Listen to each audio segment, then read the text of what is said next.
Salamlar. Bugün 4-cü ixtisas qrupu üzrə qəbul imtahanı keçirilmişdir və qəbul imtahanında biologiya fənninə aid olan sualları izah edəcəm. Mənim əlimdə olan B variantıdır, onun izahını edəcəm. Şagirdlər mənə məlumat verilən qədəri ilə, yəni yoxlayanlar öz nəticələrini 29, 26, 27, 28 bu aralarda yazıblar. İndi digərlərdə hamısından təbii ki, məlumat almamışam, məlumat əldə etməmişəm hələ, amma cavabları çıxarıb qrupa göndərmişəm. İnşallah ki, digərlərində nəticələri yaxşı olar deyə düşünürəm. Suallar haqqında, suallar orta səviyyəli idi, yazıla biləcək suallar idi. Bir tək bizim B variantda 26-da yer alır həmin sual. DNT məsələsi bir tık ağır sual idi deyə bilərəm. O da yenə də yazmaq olardı. Yəni, tamamilə çətin idi, ay yaza bilməzlər demirəm, yazmaq olardı. Asan da deməyək, yəni oxuyanın yaza biləcəyi bir imtahan idi deyək. Mən izah edim, sonra digər şagirdlərimizə baxacam nəticələrinə. Vaxt itirmədən keçək izaha. Dediyim kimi, əlimdə olan B variantıdır. Baxaq qızımız necə yazıb. Mən yoxladıqca onlardan daha çox həyəcan keçirtdim. Birə baxaq deyir, uyğunluğu müəyyən edin. Ürək boşluğunda yalnız arterial qan var. Bu B variantı olacaq. Göl ilbizi. Çünki biz demişdik ki, Səma 26. Mən yoxlamışam. Onlar da mənə qrupa göndərmişəm. Yoxladıqca cavablarını qeyd edəcəklər. Çünki demişdik ki, molluskalar tipinin hər 3 sinifində ürəyində yalnız arterial qan var. Buğmayaqlar tipindən xərçəng və hörümçəkdə arterial qan var. Amma həşəratlar üçün biz bunu deyə bilmərik. Çünki onların qanları nə arterial, nə də venoz olaraq bir ayrılma yoxdur. Səbəb, çünki qan qazların daşınmasında iştirak etmir. Bir qana arterial qan deyə bilməyimiz üçün özündə oksigen daşımalıdır. Bir qana venoz deyə bilməyimiz üçün özündə karbon qazını daşıması lazımdır. Deməli ki, belə, B-ni yazdıq. Həm venoz, həm də arterial qan bu olacaq quş və məməli. Çünki ürəyində həm venoz, həm də arterial qan vardır. 3-də deyir ki, ürəyindən keçən qan nə venoz, nə də arterialdır. O zaman biz burada çərtkəni götürürük. C variantı doğru olaraq yazılmışdır. Akula balıqlara aiddir. Yalnız ürəyində venoz qan olduğu üçün heç bir yerə aid etmir. Qısacası A variantımız doğru. 2.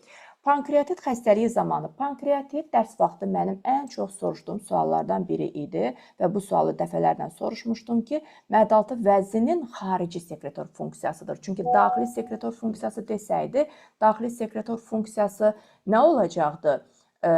İnsulin çatışmamazlığı ilə şəkərli diabet xəstəliyi. 2. Mərdaltı vəznin ifraz etdiyi amilaza miqdarı artır, yanlışdır, azalır olmalıdır. Bağırsaq mühtəviyyatı turş reaksiyalı olur, doğrudur. Yalnız karbohidratlar həzmi pozulur, yanlışdır. Çünki bu birə-bir 10-cu sinif dərslik kitabında pankreatit xəstəliyində yazılır ki, xarici sekretor funksiyasının pozulması ilə əlaqədar olaraq, yəni onun xarici sekretor funksiyası pozulub deyənə həm karbohidrat, həm zolaq, həm də yağların həzm prosesi pozulur.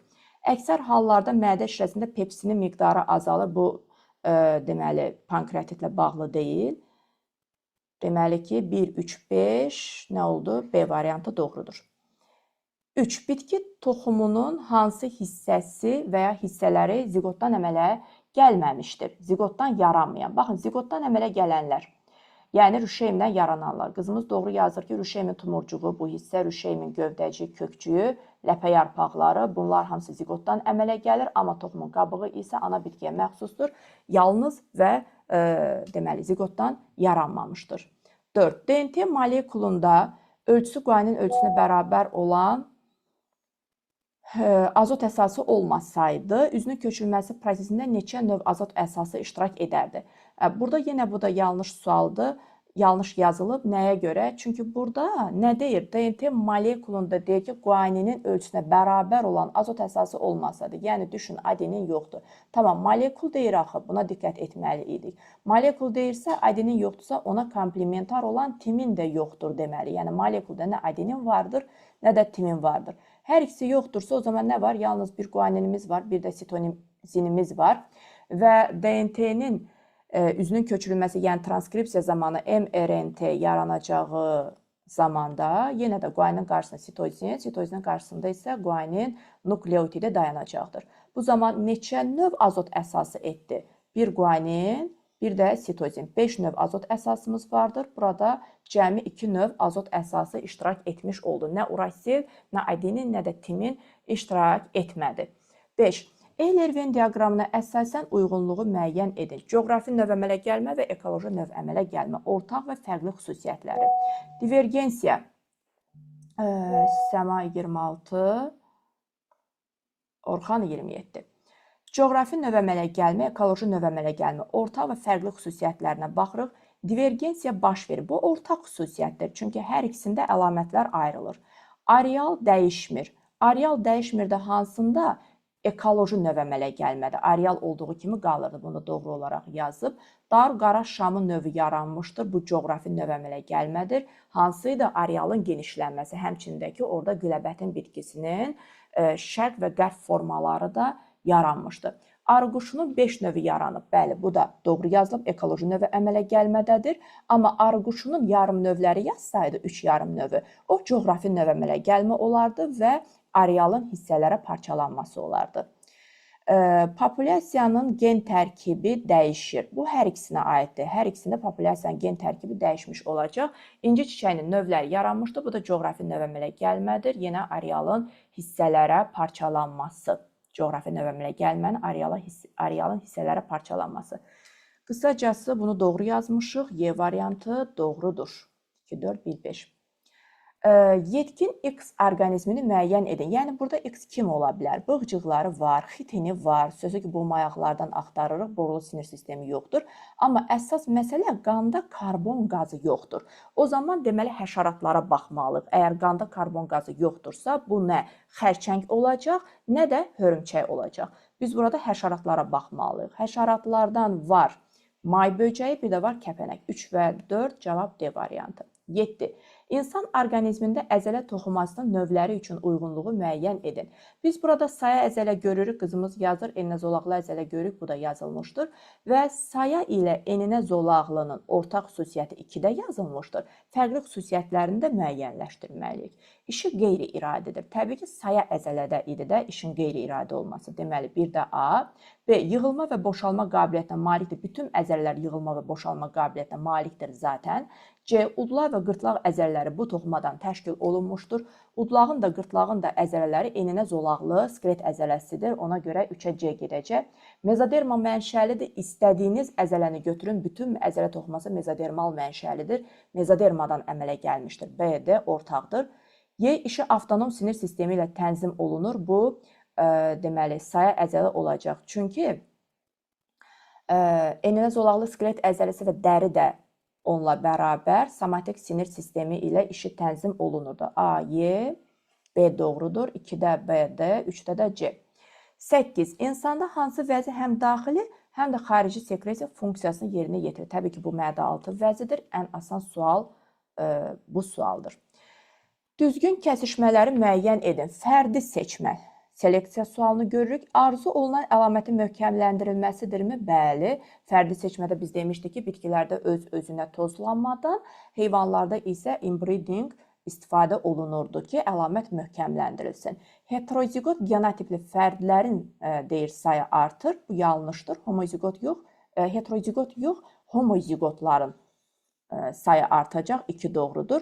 Tozcuq dənəsi və rüşeym kisəsi ayrı-ayrı çiçəklərdə əmələ gələn bitkilərdə tətbiq olunur. Yəni, demək istəyir ki, öz-özünə tozlananlarda yox da, çarpaz tozlananlarda tətbiq olunur. Ona görə də doğru deyil. 1 və 2 doğrudur. Yəni, C variantımız doğrudur. 10. Hansı müddaları normal inkişaf edən 6 aylıq qız uşağına aid etmək olar? Qız uşağı 6 aylıqdırsa, deməli ki, baxaq, normal bir inkişaf getmişdir. Yumurtalıqlarında yetişməmiş yumurta hüceyrələr olurmu? Olur. Bir doğrudur. İnkişafının post-embrional dövrü, yəni doğulduqdan sonra cəmi 6 ay yaşamışdır bu uşaq. Embrional dövründən uzundur deməsi yanlışdır. Çünki embrional dövrü normal inkişaf edən dediyinə görə 9 ay sürmüşdür. 6 aylıq da post-embrionaldadır. O zaman uzundur deyil də qısadır olsaydı doğru olardı. Süd dişləri çıxmağa başlayır. Bəli, 6-7 aylıqdan süd dişləri çıxır. Böyük azı dişləri isə hələ çıxmaz. Qarışıq sekresiya vəzlərinə malikdir, düzdür, yazılıb. Yasli dövrünü keçirir, xeyr, südəmər dövründədir. Çünki 1 yaşının ilk 1 ayı deyirik ki, yasli dövrüdür. Qalan 11 ay isə südəmər dövrüdür. Deməli ki, burada da C variantı doğrudur. 1, 3 və 5 olaraq. 11. Çoban yastığının bal arısı tərəfindən tozlandırılması canlılar arasında münasibətlərdən hansına aiddir? Mutualizm. Bu da rahat sualdır. O da mutlu, bu da mutlu. Hər ikisi mutludur. Mutualizm. Uyğunluğu müəyyən edin. Adi Şamın sarımtıl yaşıl qozası erkək qoza, Qarğıdalının süpürgə çiçək qrupu, o erkək çiçəklər olacaq da. Süpürgə dediyinə görə orada cavabları yazırlar, suallar falan soruşurlar, deyənə fikrim qarışır. Darı çiçəkləri, bunlar iki cinsdədirlər. Yəni darının çiçəkləri iki cinsdədir. İndi gəlin uyğunlaşdıraq. Tozlanmada iştirak edir. Tozlanmada iştirak edir. Hər üçü tozlanmada zaten iştirak edir. Erkəkçi sapına malikdir. Erkəkçi sapına çılpaq toxumlar malik deyil axı. Erkəkçi kimdə əmələ gəlib? Örtülü toxumlarda. Deməli, burada qarğıdalı və darı üçün ortaq olacaq. Bu D yazıb, əlbəttə D də buradadır. İndi B-ni də mən yazım. Mayalanma prosesi getmir. Mayalanma getmirsə, deməli, mayalanma prosesi getmir 3-də. Erkəklərdə mayalanma getmir də. Qarğıdalının süpürgə çiçək qrupları axı erkək bitkiyə aiddir. Ona görə adi Şamın sarımtıl yaşıl qozası da zaten erkək qozadır. C-də mayalanma getməyəcək. D çiçək pulcuq və çiçək pərdəsinə malikdir. Bəli, D-ni doğru yazmışdır. Çünki taxıllardır. Hər ikisi də qarğıdalıdır, darıda.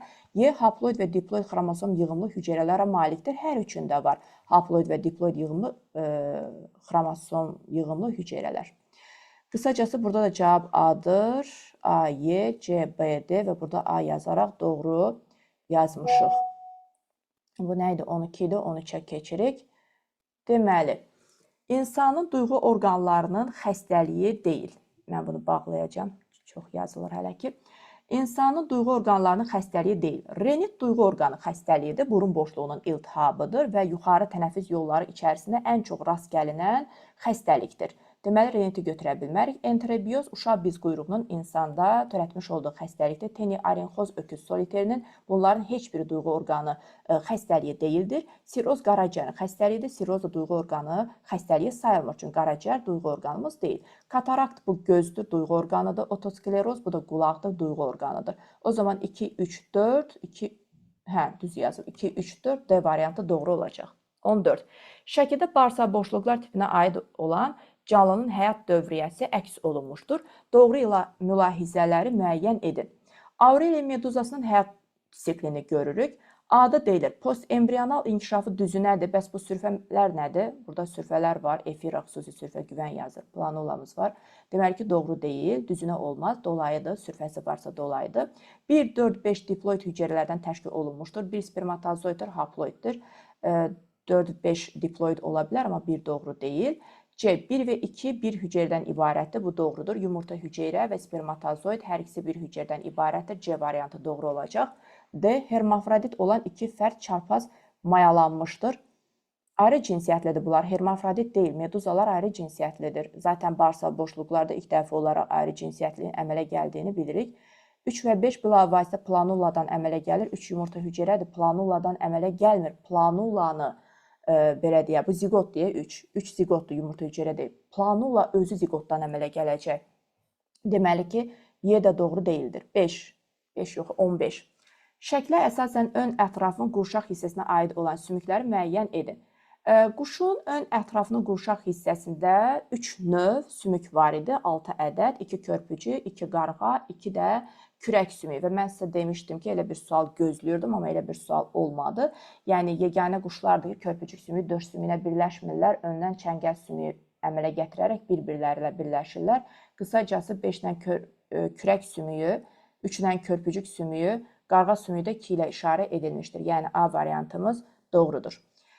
16. Cinsi çoxalmada əmələ gələn hansı canlı genotipi yalnız ana fərdin qametinin genotipi ilə eyni olar? Cinsi çoxalma getsin, zaten qamet iştirak edib cinsi çoxalma gedəcək və ananın genotipi ilə qametinin genotipi ilə eyni olması üçün deməli ki, bu yalnız qametdən əmələ gəlməlidir. Yəni, partenogenez yolla əmələ gəlməlidir. Biz də burada partenogenez yolla əmələ gələn erkək bal arısını görürük. Sonra 17. Bir dəqiqə, bu nəyin hesablamasıdır yazıb burada. Yaxşı.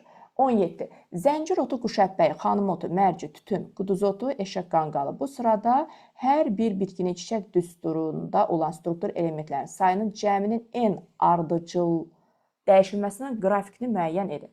Zəncir otu mürəkkəb çiçəklərdir. K0-dır, L5-dir, erkəkcik də 5-dir. Bunlar bitişikdir. Dişicik də 1-dir. Deməli 5, 5, dişicik də 1, 11. Bura yazaq hələ, baxaq doğru yazıqmı? Bu 11 olmalıdır.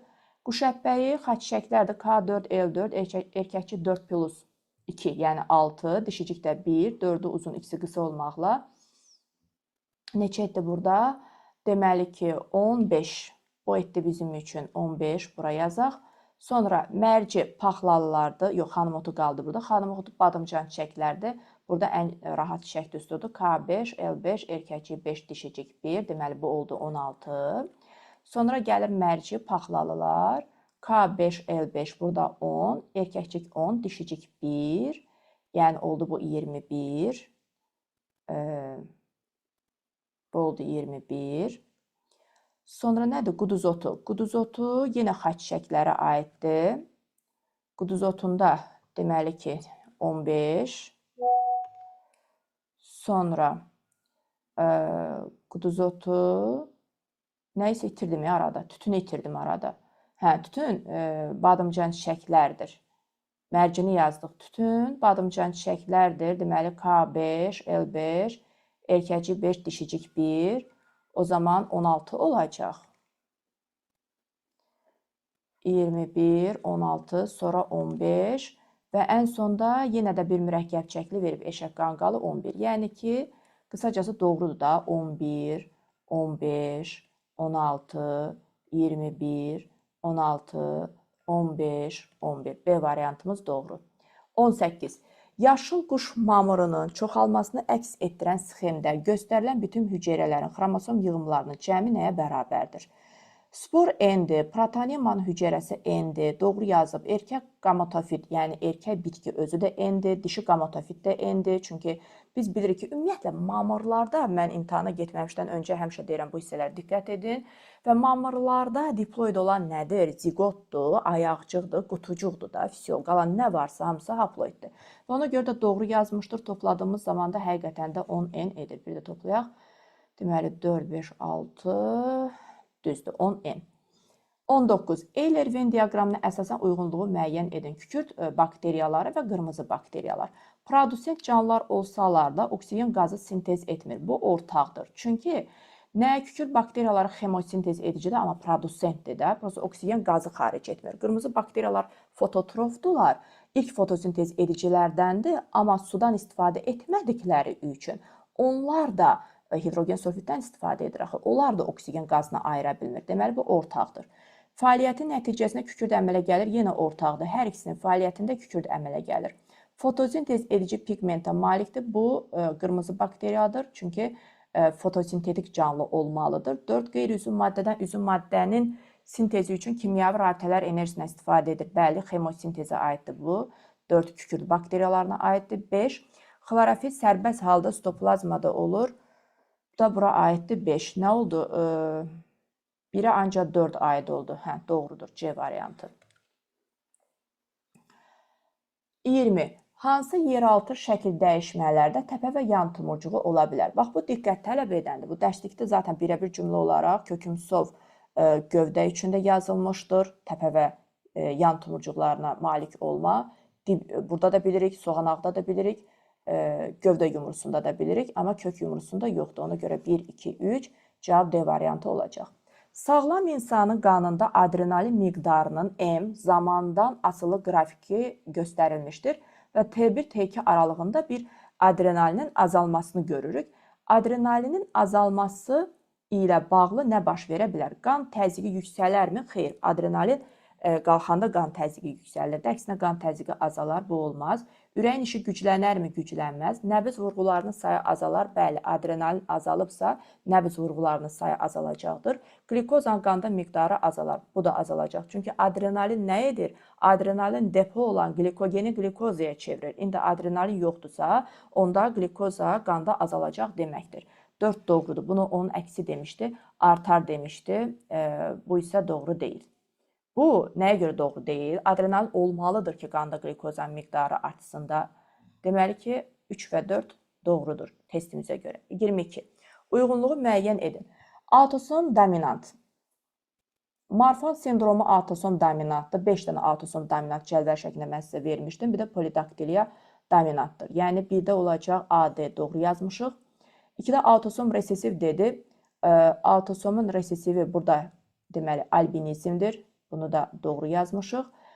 X xromosomu ilə ilişikli olan hemofiliya da doğrudur. Y xromosomu ilə pulcuqlu dəri, bu da doğrudur. C variantımız doğru. 23. Hansı çevrilmə prosesləri insan bədənində gedə bilər?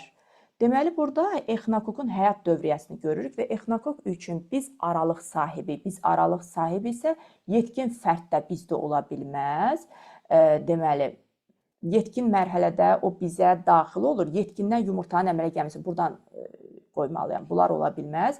Yumurta halında bizim bədənimizə daxil olur və yumurtadan 6 qarmaqlı sürfənin çıxması bizim bədənimizdə. Deməli ki, bizim bədənimizdədir. 6 qarmaqlı sürfənin firmaya çevrilməsi o da bizim bədənimizdədir. Ona görə 2 və 3 doğrudur. Bu suala, yəni ki, nə bilim, bu qədər düz yazasan, gələsən, ən elementar sual səhvi edəsən, bilmədim nə deyim. Verilən canlılara aid doğru mülahizələri müəyyən edir. İmtahandan da qabaq olaraq dedim ki, Dövlət İmtahan Mərkəzi ən çox sevdiyi sualdır. Bu qurbağanı 2-3 imtahandan bir biz suallarda görüb. Buna diqqət edin. Döş sümüyünə diqqət edin. Verilən canlılara aid doğru mülahizələri müəyyən edin. Ürək boşluğunda 2 növ qanın olması. Ürək boşluğunda 2 növ qanın olması doğru deyil də. Bunlarda 3 növ qan var axı, qarışıq arterial venöz. Burada bizim qızımız 2-ni götürmür. Döş sümüyünün gövdə skeletinə aid olmaması, amma götürülməlidir də. Döş sümüyü axı gövdə skeletinə zaten aid deyil də, qurşaq skeletinə aiddir. 2-ni də götürməliydik. Bədən temperaturunun xarici mühit temperaturundan asılı olmaması. Yəni, sabit bədən temperaturu bu ona aid deyil. Çünki bu soyuqqanlıdır axı. Götürmürük. 3-ü 4. Uzun borlu sümüklərin post-embrional dövrdə əmələ gəlməsi doğru götürmüşük. Embrionalda əmələ gələn desəydi sürünən olardı. Post-embrional dövrdə hiss orqanlarının müxtəlifliyinin sayının azalması bu da doğrudur. Çünki hiss orqanları yan xətt orqanı çömçü quyruqda var, yetkin qurbağada yoxdur, axı azalır, doğrudur. Ontogenezdə bir növ tənəffüs orqanına malik olması bu doğru deyil. Çünki qəzmə tənəffüs edir, daha sonra ağciyər tənəffüsünə keçir, bir növ deyə bilmərik. Dəri və ağciyərlə tənəffüs edəcək. Şəkildəki yosun üçün doğru mülahizələri müəyyən edin. Xlamidomonada yosununu görürük. Ontogenezdə həm haploid, həm də diploid xromosom dəstinə malik hüceyrələr yaranır. Bəli, zigot diploiddir, özü haploiddir, qametləri haploiddir. Deməli ki, bir doğrudur. 2. Yalnız cinsi yolla çoxalır. Bu yanlışdır. Həm qeyri-cinsi, həm də cinsi yolla çoxalır. 3. Zigotu mitoz yolla bölünür. Bu yanlışdır, çünki zigot meyoz yolla bölünür.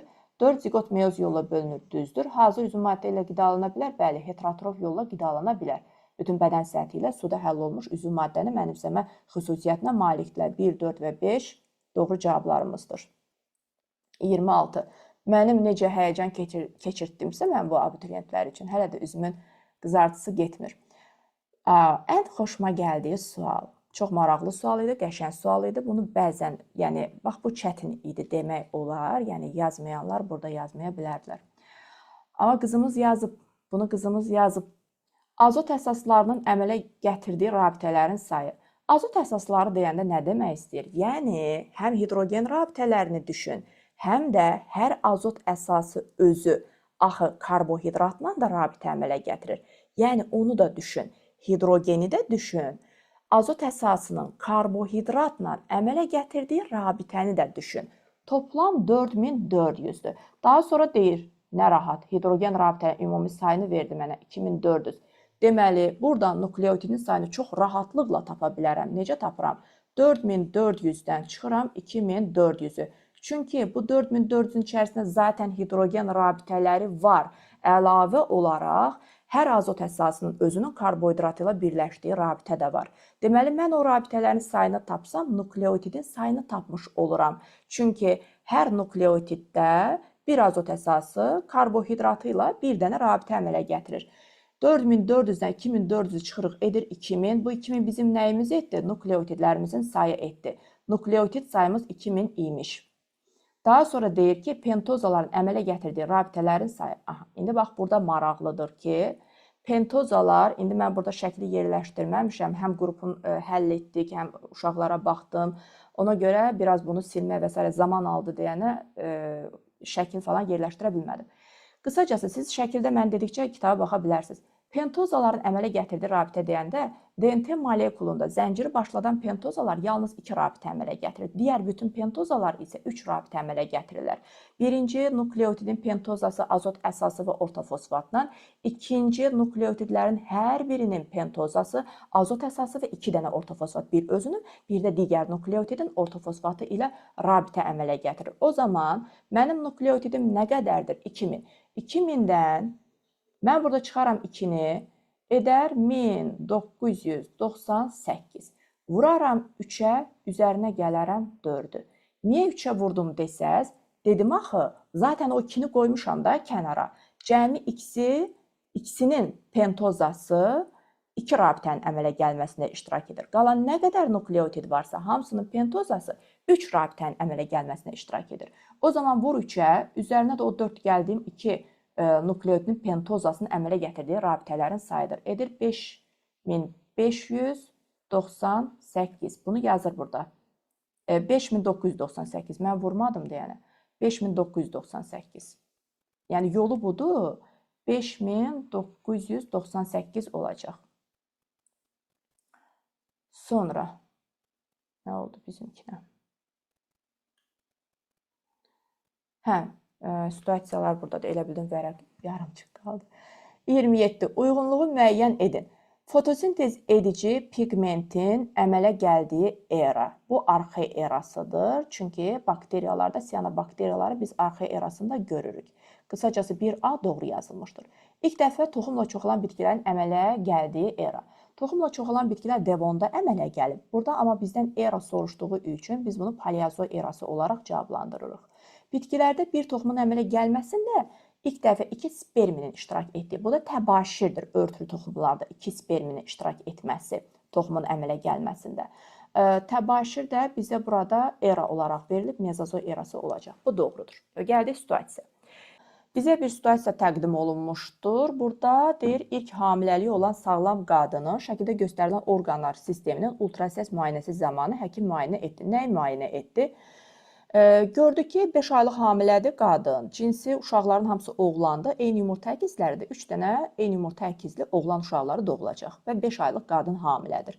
28 zaten burada var və rahatdır. Deyir, əkizlərin ontogenizi hansı orqanda başladığı şəkildəki hərflərdən istifadə edərək yazın. C orqanıda, yəni yumurta borusunda başlayıb. Çünki yumurtalıqdan yumurta hüceyrə çıxdıqdan sonra yumurta borusunda tam inkişaf uşaqlı borusunda tam yumurta hüceyrə yetişməsi orada baş verir və spermatozoid da yumurta hüceyrəni elə orada mayalandırır. Yəni C orqanı olacaq və həmin orqanı, yəni C orqanını sinirləndirən simpatik sinirlər baş və onurğa beynin hansı şöbəsindən başlanğıc götürür? Baş və ya onurğa beyninin. Onurğa beyninin bel şöbəsindən başlanğıc götürəcək. Çünki biz kodlamışdıq ki, çanaq boşluğu orqanlarını simpatik sinirlərlə inervasiyası onurğa beyninin bel şöbəsindəndir. Yuxarıdakılar isə döş şöbəsindəndir. Bir tək böyrəkdə istisna var idi ki, böyrəyin özünün də simpatik sinirlərlə inervasiya olunması yenə onurğa beyninin bel şöbəsi sinirləri tərəf, yəni orada olan simpatik sinirlər tərəfindən idi. Yəni qısacası onurğa beyninin bel şöbəsi yazacaqdınız. 29 cavab vərəqindəki cədvəli tamamlayın. Orada indi ona baxdım ki, mənə nə deyirlər? Orada deyir, bir cədvəl verilir. Müvəqqəti daxili sekresiya vəziləri soruşulur. 5 aylıq hamiləlikdirsə, sarı cisim və cift olaraq götürəcəksiniz. Sayları soruşulub. Sarı cisim 1 ədəd, cift də 1 ədəd olaraq götürüləcək.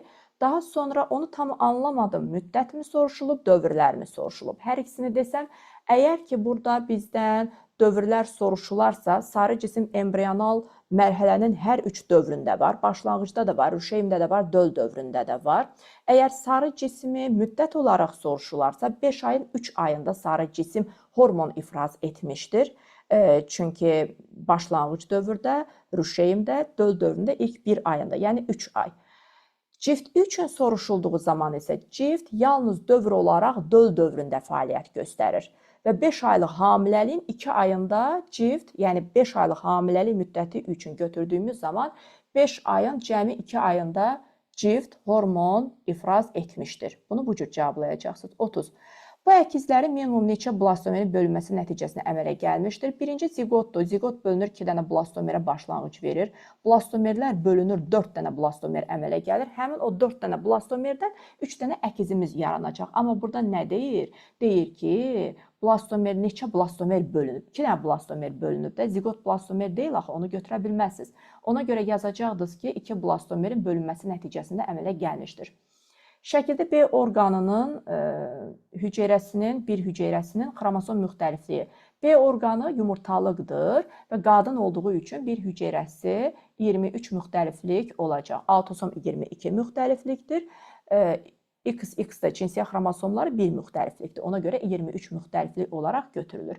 Və daha sonra deyilir ki, bu əkizlərdən birinin bir nüvəli somatik hüceyrəsinin xromosom müxtəlifliyi onların say nisbəti bizdən soruşulur. O da 24 olacaq. Çünki oğlan uşağıdır. Oğlan uşağında 22 autosomdur. X ayrı müxtəliflikdir, Y də ayrı müxtəliflikdir. Mən qrupun digər uşaqlarına baxım, çünki yazılar artıq səbirsizdirlər. Onlarla da danışmalıyam. İzah etdim. İnşallah ki, aydın oldu. Hər kəsə uğurlar arzu edirəm. Çətin suallar bəziləri ola bilər, yəni çox deyildi. Yaza bilərdiniz, təbii ki, oxuyanın yaza biləcəyi bir testlər idi. İkinci imtahanda da hər kəsə uğurlar arzu edirəm. Bizim qız kimi yüngül xətaları olanlar inşallah ki, tam bal olaraq ikinci şans imtahanında istədiklərinə nail olarlar.